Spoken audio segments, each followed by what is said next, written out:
Assalomu alaykum o'rtoqlar, barchaga salom. Bugun sizlar bilan mana shu ekranda ko'rib turgan infografik dizaynni birgalikda qilib ko'ramiz. O'rtoqlar, o'tgan darslarimizni ko'rdim, izohlarda yana ham yangi darslarga chiqaring deb izohlarni ham o'qib qoldim. Agarda sizning darslarimiz ma'qul kelayotgan bo'lsa, ushbu videolar ostiga o'z fikringizni bildiring kommentariyalarda, hamda like bosing va do'stlaringizga ham ulashishingiz chiqmasin.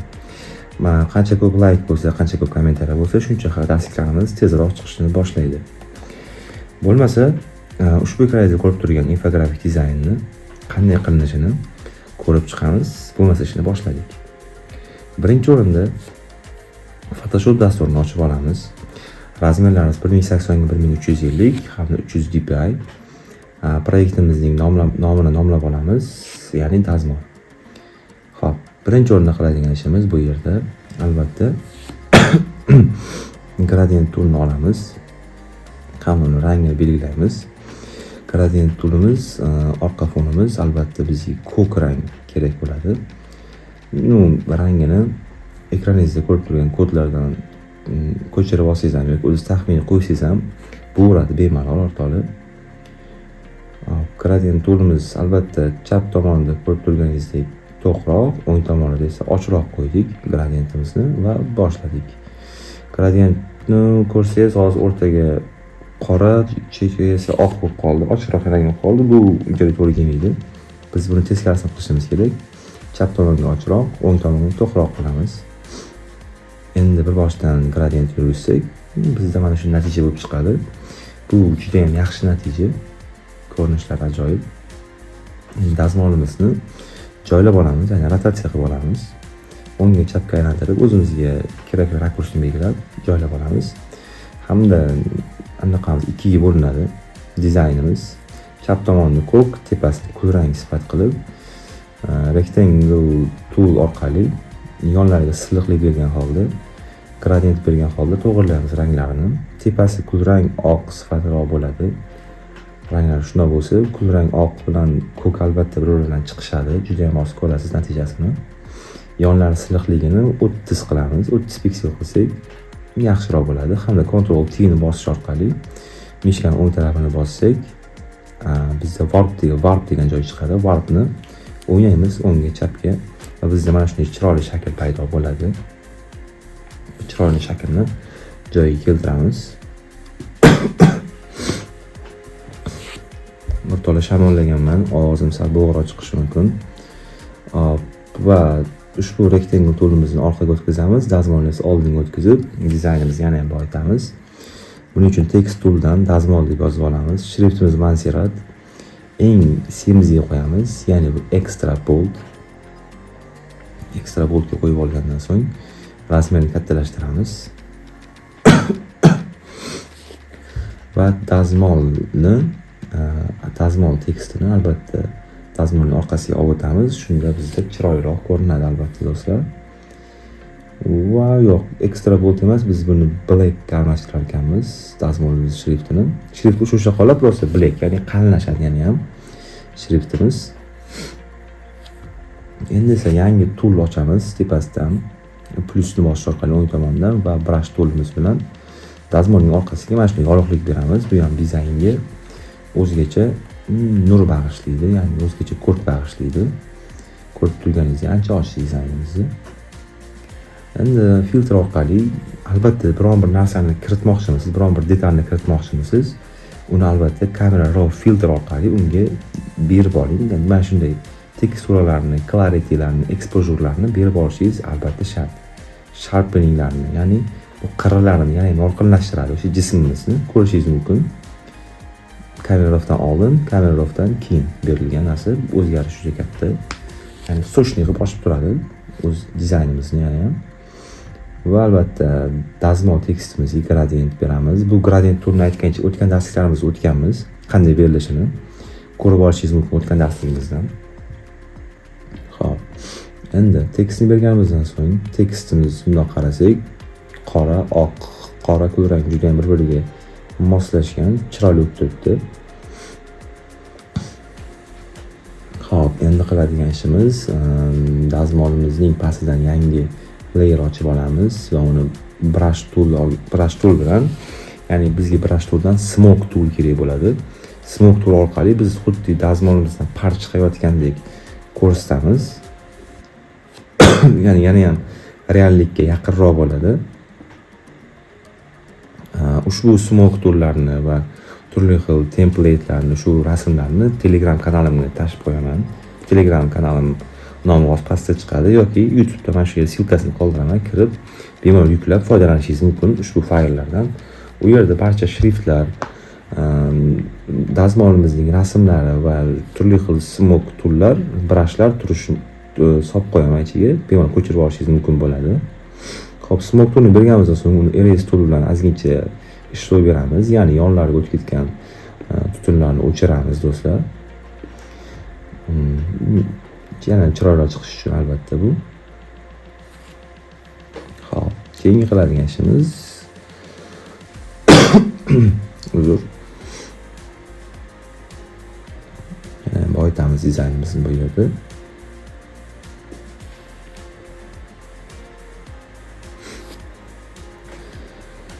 Xo'sh, endi qiladigan ishimiz rectangle tool, ya'ni silliqroq rectangle toolni ochib olamiz va uni stroke'ni 0 qilib, rang emas, gradientini kulrang qilib olamiz. Ushbu kulrangda gradientimiz bu yerda xuddiki hozir bu yerga kiyim qo'yamiz. Kiyim qanday turishini ko'rsatib beramiz bu yerda. Ko'rishingiz mumkin. Chap tomoni qora, bu yerni esa kulrang qilaman, o'ng tomonini. Och kulrang bo'lsa, blik, ya'ni yaltirash effekti bizga yaxshi ko'rinadi. Xo'sh, va 3 yoki 4 ga bo'lib chiqamiz. Bu yerni chiziqlar bilan boyitish kerak albatta. Kodlarni ekranda ko'rib olishingiz mumkin. 2 xil kod berganman, ya'ni orasida berganman. Mana shunaqa yaltiraydigan kod bo'ladi, yaltiraydigan tekstura chiqadi bizda.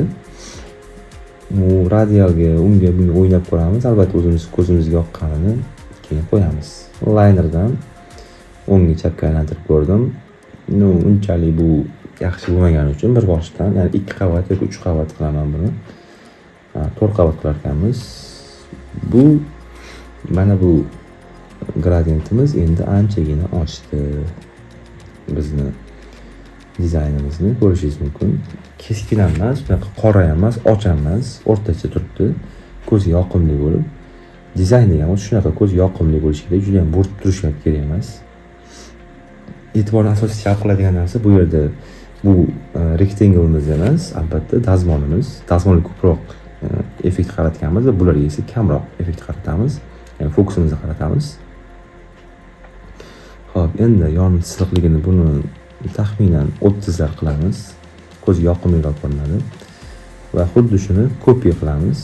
Kopiya qilgandan so'ng buni gradientini o'chirib qo'yib, oppoqqina yana beramiz, tekstura beramiz unga oppoqqina qilib va yonlarini razmerlarini o'ylaymiz. Buni ham 30, yonlari silliqligi va ichiga joylashtirishni boshlaymiz orqali. Hop, bu yerda yuvilgan, ya'ni dazmollangan kiyimlarning rasmi turadi. Ya'ni bu infografik dizayn klientga yana ham tushunarliroq bo'lishi uchun, sotib oluvchi mijozga yana ham tushunarli bo'lishi uchun ushbu dazmollangan kiyimlarni qo'yganman bu yerga orqali. Ko'rishingiz mumkin. Rasmlarni bir-biriga moslayapman. Va albatta tagiga buni tekst bilan boyitishimiz kerak bo'ladi hozir.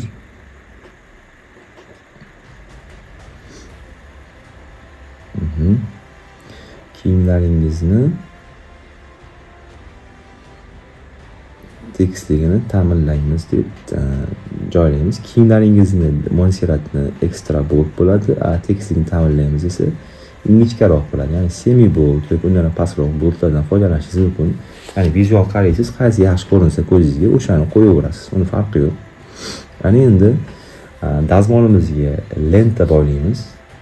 Bu lenta deganim hozir tushuntirib o'taman. Albatta bu rectangle tool bilan qilinadi. Fillni 0, stroke'ni 0, fillni esa rangini dazmolni o'ziga rangidan olamiz. Sal to'qroq qilsak ko'zga so'chliroq bo'lib ko'rinadi. Ko'zga yoqimliroq bo'lib ko'rinadi bu narsa. Va buni mishkani o'ng tomonini bosish orqali smart to convert to smart object aylantirib, smart obyektimizni aylangandan so'ng ichiga kirib olamiz buni. Va u yerga dazmolni, o'zingizga yoqqan narsalar bo'lsa, menga masalan o'sha payt kelgan ATM faqatgina dazmol degan so'z kelgan. O'zingiz boshqa so'z yozmoqchi bo'lsangiz, bemalol yozishingiz mumkin.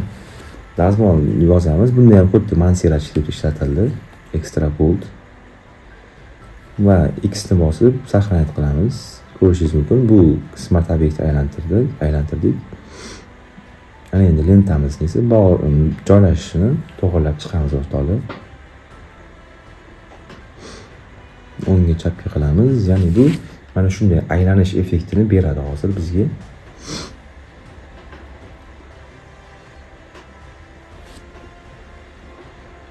Hop, ustki tomondagi lentani mana bu polygon tool bilan dazmolni ajratib olishimiz kerak. Ya'ni chetlari, musur joylarini ajratib olishimiz kerak bo'ladi.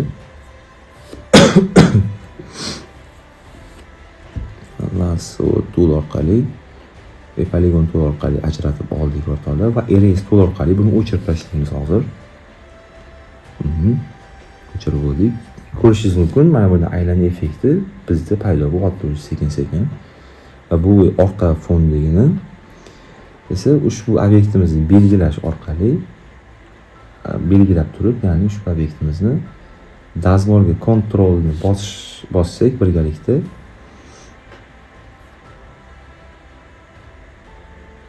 xo'sh. Bu yerda nima bo'ldi hozir?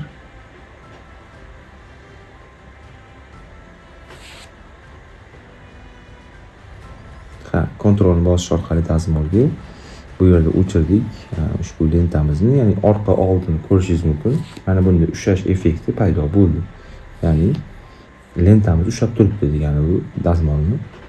Bu ham qo'shimcha dizayn hisoblanadi. Ancha dizaynimizni ochib bergan elementlardan biri hisoblanadi bu ham. Va yana bir marta rectangle toolni tanlab olamiz va stroke ni 0 qilib, filmning rangini xuddi shu lentamiz rangidan qilamiz, ko'chirib olamiz. Yana ham osonroq bo'lishi uchun bu payt hayolimga kelmagan o'rtoqlar aytgancha, boya birinchi qilganimizni convert to smart object aylantirganimizni copy qilib olishimiz kerak edi. Bu narsalarni esimdan chiqqan. Sizlar bu xato takrorlamasanglar, yana ham tezroq bitadi dizayninglar. Va buni ham xuddi dazmol tutqichidan lenta aylantirgandek aylantirib olamiz hozir. Ichiga kirib buni xuddi boyagi amallarni bajaramiz. Dazmol copy paste qilib joylashtirib chiqamiz o'rtoqlar. Tekstlarga albatta e'tibor berishimiz kerak bo'ladi.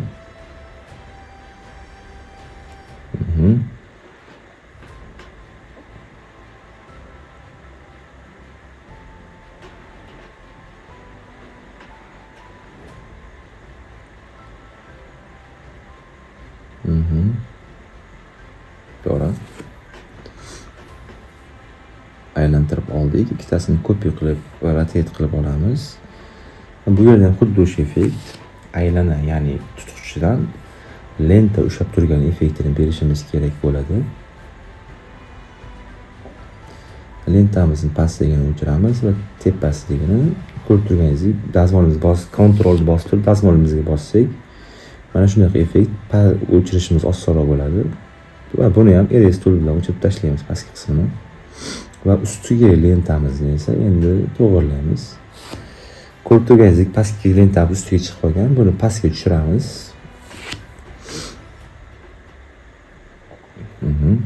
Pastga tushirib oldik. Mana to'g'irlandi va bu lentamizni polygon tool orqali kesib olamiz. Mana shu dazmol chiziqlariga, tutqichlariga e'tibor berishingiz kerak. To'g'ri kesib olsangiz, yana ham realistik chiqadi ushbu infografik dizaynimiz va lentamiz ustiga bosib turib erase tool bilan o'chirib tashladim. Qo'lda tutib turgan effektni beryapti va bu yerni endi ushbu dizaynimizni yana ham boyitish uchun lentamizga turli xil soyalarni berib chiqamiz o'rtoqlar. Buning uchun tepadagi opacity-ni 18, flow-ni taxminan 22 ga qilamiz. Va tepada layer ochib bunga bo'ysundiramiz va turli xil soyalar bilan ishlaymiz endi o'rtoqlar. Soya bilan ishlash uchun albatta layer ochib ishlagan yaxshiroq. Ya'ni o'ng tomondagi plus tugmasini bosh orqali layerlar beramiz. Mana shunday soyalar beriladi. ya'ni bizga bu tovarimizni yana ham realliroq, ya'ni hayotiy qilib ko'rsatadi lentalarimizni. Ko'rishingiz mumkin, soyalar bilan ishlaymiz.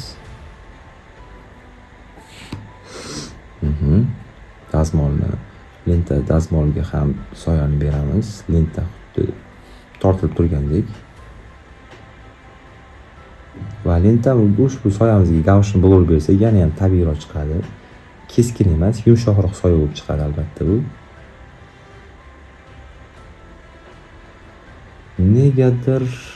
Negadir mana bu kulrang effektimiz, ya'ni orqa fondagi to'qroq, o'shaning uchun ochaytirsak ham bo'ladi.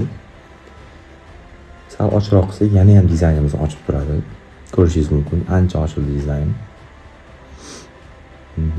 Ya'ni anchagina ochildi do'stlar dizaynimiz. Xo'sh, endi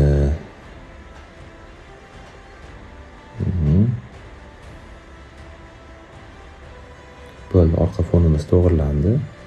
Endigi qiladigan ishlarimiz bu rectangle tool bilan dazmolning tavsiflarini, ya'ni uni xarakteristikasini yozib chiqish bo'ladi. Ushbu orqa fonni ham gradient orqali chiqaryapman, ko'rishingiz mumkin o'rtoqlar. Xuddi shu qilayotgan ishlarim orqali takrorlasangiz, sizda ham xuddi mana shunaqa infografik dizayn paydo bo'ladi. Bu umuman olganda undan qiyin ishlar emas. Juda ham oson. Birga bir qaytarsangiz, bu sizga muammo bo'lmaydi. Ko'rishingiz mumkin, bizga xuddi metallический effektni berdi orqa fonimiz. Va ushbu rectangle toolimizni yumshatib olishimiz kerak bo'ladi o'rtoqlar.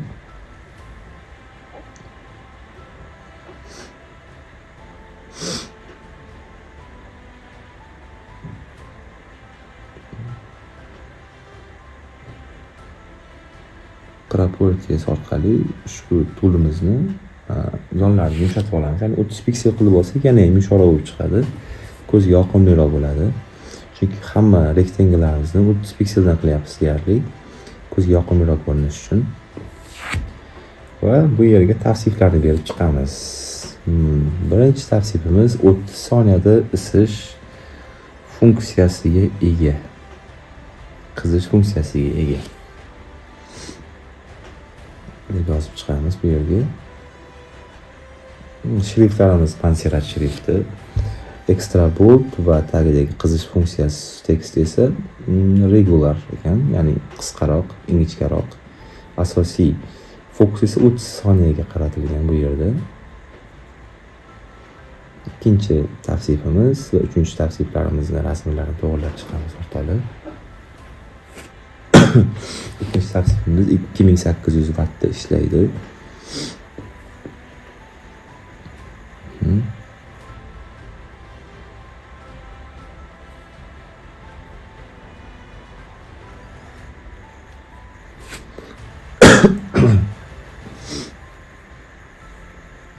Va men bu yerda 2 qavat qilib ko'rmoqchi bo'ldim. Ya'ni tekstimiz razmeri o'zgartirish niyatim yo'q edi. Shuning uchun 2 qavat qilmoqchi bo'ldim, ammo dizayn unchalik ham ochmadi, 2 qavat tiqilib qoldi, ya'ni. Shuning uchun rectangle o'zini surishga qaror qildim bu yerda. Shunda shriftimizning razmeri ham o'zgarmasdi va ko'zga o'sha yoqimli bo'lib qolardi dizaynimiz.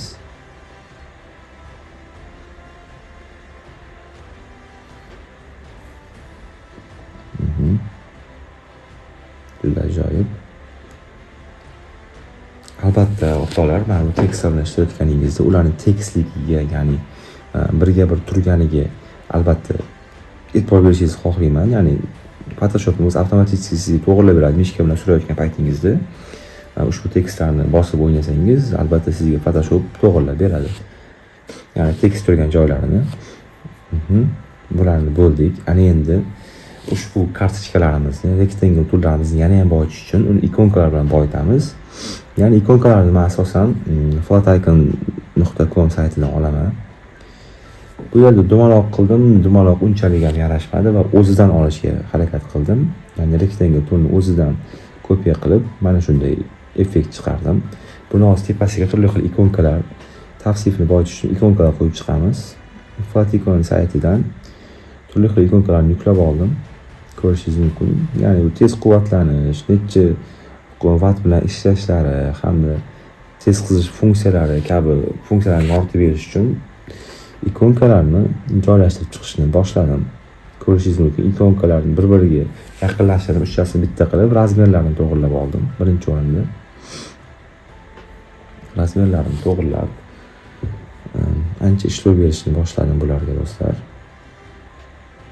Bu yerda videoni tezlashtirganman. Bu unaqa muhim joy emas edi. O'shaning uchun tezlashtirgan. Bu yer tushunarli bo'ladigan umiddaman sizlarga. Va dizayn yana ham boyitish uchun dazmol etiketkamizni oldimda unga Gaussian motion blur berdim. Yonlariga qo'yib chiqdim. Ko'rishingiz mumkin. Bu ham anchagina dizayn bo'ldi.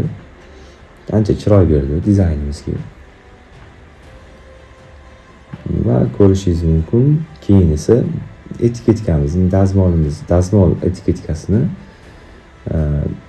ustidan har birini obyektning ustidan yangi layer ochdim va unga yorug'lik berdim. Ya'ni oq rang bilan yorug'lik berdim. Ko'rishingiz mumkin, ya'ni bu reallikka xizmat qiladi. Realliroq ko'rinish uchun bizga xizmat qiladi. Hamma dizaynimiz nihoyat bitta o'rtoqlar. Ctrl Shift Alt Y ni bosamiz hamda kamera raw filtrga kiramiz do'stlar bu yerda. Va ketdi boshladik bu yerda. Turli xil kontrastlar bilan, teksturalar bilan ishlaymiz. Kontrastimizni taxminan oshiramiz birinchi o'rinda 10-15 larga, highlightlarni o'ynab ko'ramiz. O'ngga chapga bizga asosan chapga yo'q, o'ngga variant to'g'ri keldi. 2 berdik. Va blacksga yana ham qoraroq qilish uchun, ya'ni blacksni ham o'ynadik bu yerda. Va temperaturani albatta o'ynaymiz. Ko'klikka ko'proq e'tibor berdik, ko'k rangga. Shuning uchun ham -3 ga tushirdik o'rtoqlar.